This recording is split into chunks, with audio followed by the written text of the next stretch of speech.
Vous regardez M6 Info.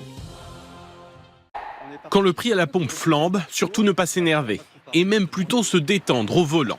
David Loury est moniteur de conduite spécialisé dans l'éco-conduite. Son premier conseil, lever le pied. Il faut savoir une chose, quand on lâche l'accélérateur, justement, on ne consomme plus de carburant. Ça, c'est un avantage qu'on a maintenant. Il y a des coupures d'injection qui existent et c'est là-dessus que nous avons travaillé. Les accélérations violentes augmentent la consommation jusqu'à 40%. Second conseil, passer les vitesses un peu plus tôt qu'à l'habitude. On passe les vitesses suffisamment tôt, voilà, tout de suite maintenant. On va passer ces vitesses aux alentours de 2000 tours minute.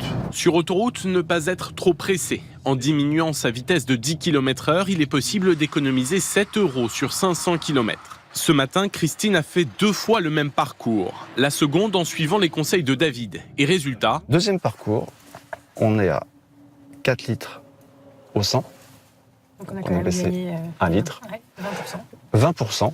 le même temps de parcours, mais 20% de carburant consommé en moins. Il y a quand même 20% d'écart, donc gagner 1 litre au 100 sur 30 000 km, je pense qu'à la fin de l'année, ça fait quand même un petit peu de sous de gagner. Ouais.